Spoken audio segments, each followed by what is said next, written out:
State-of-the-art research. Industry-driven skilling. 100% placements. KL, deemed to be university. Cyber నేరగాళ్ల పట్ల అప్రమత్తంగా ఉండాలని పోలీసులు హెచ్చరిస్తున్నారు. అయోధ్యలో రామమందిర ప్రారంభోత్సవాన్ని ఆసరాగా చేసుకొని ఆ మోసాలకు పాల్పడుతున్నారు. ప్రజలంతా కూడా జాగ్రత్తగా ఉండాలని పోలీసులు హెచ్చరిస్తున్నారు. చెప్పండి, మొత్తం మీద చూసినట్లయితే ఇటీవల అయోధ్య పేరిట ఫోటోలు కానీ వీడియోలు, దర్శనాల పేరిట అనేక లింకులు కూడా దర్శనమిస్తున్నటువంటి పరిస్థితి. ఏం చెప్తారు? ఈ సైబర్ నేరస్తులు ఎప్పటికప్పుడు దేశంలో కానీ రాష్ట్రంలో కానీ జరిగే పరిణామాలు, ప్రజలకు ఏదైనా ఒక కలిగే బెనిఫిట్ని ఆసరాగా తీసుకొని ఒక ఫాల్స్ అంటే ఫేక్ లింకులు క్రియేట్ చేసి తద్వారా వాళ్ళ యొక్క ఫోన్లలో మొబైల్లో ఉండబడే ముఖ్యమైన డాటా చోరీకి పాల్పడి తిరిగి వాళ్ళ అకౌంట్లను హ్యాక్ చేసుకొని వాళ్ళ ఓటీపీలు ఫోన్ కాల్ ద్వారా ఫ్రాడ్యులెంట్ కాల్స్ ద్వారా తీసుకొని వాళ్ళ అకౌంట్లని ఖాళీ చేయడం జరుగుతున్నది. సో అందులో ఇప్పుడు మనకు తెలుసు, ఇప్పుడు అంతా అయోధ్య రామమందిర ప్రారంభోత్సవంలో వేళ అందరూ కూడా దానికి ప్రాముఖ్యత ఇస్తున్నారు, హిందూ సోదరులందరూ కూడా.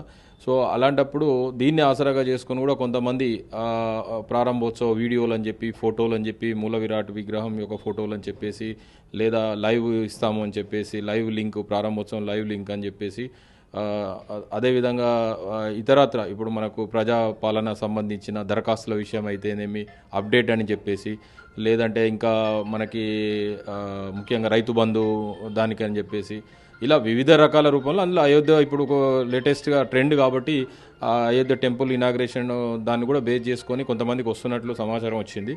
సో ప్రజలందరికీ విజ్ఞప్తి ఏంటంటే ఎటువంటి లింకులను కూడా మీరు క్లిక్ చేయొద్దు, వాటిని ఓపెన్ చేసి మీరు వాళ్ళ యొక్క ట్రాప్లో పడవద్దు. మొబైల్ అప్లికేషన్లు కూడా అటువంటివి ఏమీ లేవు. ఏ ఉన్నా కూడా భారత ప్రభుత్వం కానీ లేకపోతే ఇటు రాష్ట్ర ప్రభుత్వం స్కీమ్లు అయితే రాష్ట్ర ప్రభుత్వం కానీ అధికారికంగా వార్తాపత్రికల్లో మీకు ప్రకటిస్తుంది. అటువంటి ప్రకటనలు ఏమైనా ఉంటే అవి కూడా ముఖ్యంగా ఆ డొమైన్, ఆ లింకులో మీరు .gov.in అనే లింక్ ఉంటుంది, గవర్నమెంట్ లింక్, ఏదైనా లైవ్ లింక్ అయినా కూడా.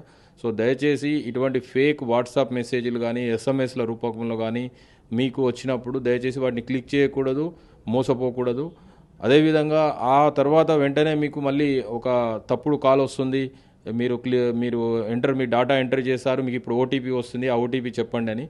యాక్చువల్గా ఓటీపీ మీ బ్యాంక్ అకౌంట్ని ఆపరేట్ చేసి మీకు తెలియకుండా మీ మొబైల్లో ఉన్న బ్యాంక్ డాటాని చోరీ చేసి ట్రాన్సాక్షన్ చేస్తూ ఆ ఓటీపీ మీకు రాగానే మళ్ళీ ఒక తప్పుడు కాల్ చేసి మీకు ఆ ఓటీపీ అడగడం జరుగుతుంది. మీరు తెలియకో తెలుసో ఆ ఓటీపీ చెప్పినప్పుడు డెఫినెట్గా మీ బ్యాంకులో ఉన్న అమౌంట్ ట్రాన్సాక్షన్ గురవుతుంది, మీ ఖాతా ఖాళీ అవుతుంది. ఎక్కువగా కొంచెం సీనియర్ సిటిజన్స్ వాళ్ళని కొంచెం టార్గెట్గా అన్నట్టు. సో ఇప్పుడు నేను చెప్పిన మెసేజ్ ఏదైతుందో చదువుకున్న వాళ్ళు, విన్న వాళ్ళు, చూసిన వాళ్ళు ఎవరైతే ఉన్నారో వెంటనే ముఖ్యంగా సీనియర్ సిటిజన్స్, పెన్షనర్స్, తర్వాత వాళ్ళ రిటైర్మెంట్ డబ్బులు లోపల వాళ్ళు, ఎందుకంటే ఎక్కువగా ఈ టీవీలు చూడరు, ఎక్కువగా వార్తాపత్రికలు చదవరు. సో వాళ్ళకి ముఖ్యంగా మీ ఇంట్లో ఉన్న ప్రతి కుటుంబ సభ్యునికి ఈ విషయాన్ని చెప్పాలి. ఎట్టి పరిస్థితుల్లో ఇటువంటి ఫేక్ లింకులను, ఎట్టి పరిస్థితుల్లో మీకు అన్నోన్ లింకులను ఏవి కూడా క్లిక్ చేయొద్దు. అన్నిటికంటే ముఖ్యము ఓటీపీ అనేది ఏ ప్రభుత్వ అధికారి కానీ, ఏ బ్యాంక్ అధికారి కానీ, ఏ ఇన్సూరెన్స్ అధికారి కానీ ఎవరు కూడా ఓటీపీలు ఫోన్ కాల్లో మిమ్మల్ని అడగరు. ఫస్ట్ పాయింట్ అది.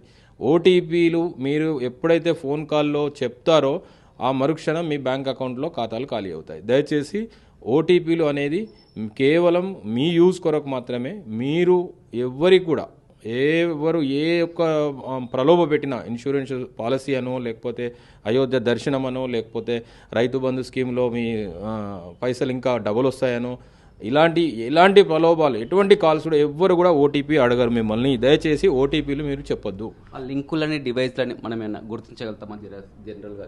మేము గుర్తించిన కాడికి వెంటనే మా సైబర్ సెక్యూరిటీ బ్యూరో అధికారులకి అందజేస్తున్నాము. తద్వారా వాళ్ళు కూడా వాటిని బ్లాక్ చేసే ప్రయత్నం చేస్తున్నారు.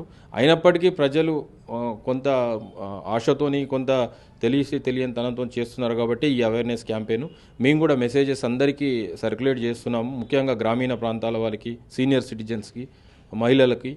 అదేవిధంగా ప్రతి విలేజ్ వాట్సాప్ గ్రూప్లలో యువత, అక్కడ ఉండబడే క్లబ్స్ ద్వారా తర్వాత పట్టణాల్లో వార్డు మెంబర్స్ కానీ లేదా గ్రామ సర్పంచులు కానీ ఎంపీటీసీలు కానీ వాళ్ళ ద్వారా కూడా మేము విస్తృతంగా జిల్లా ఎస్పీ చందనాదీప్తి మేడం గారి ఆదేశాలతో అందరు అధికారులు కూడా పనిచేస్తున్నారు. రైట్, చూశారు కదా పోలీసులు చెప్తున్నటువంటి ప్రకారం ఈ మధ్య కాలంలో ఎక్కువగా ఆ సైబర్ మోసగాళ్ళు ఈ విధంగా మోసాలు పాల్పడుతున్నారు.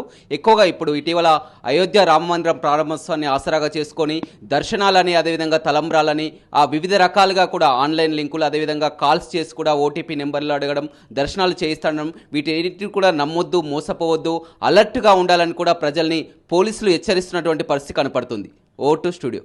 మరిన్ని వీడియోస్ కోసం ఛానల్ ని సబ్స్క్రైబ్ చేయండి. లేటెస్ట్ అప్డేట్స్ కోసం వాట్సాప్ ఛానల్ ని ఫాలో చేయండి. అండ్ లింక్ డిస్క్రిప్షన్ లో ఉంది.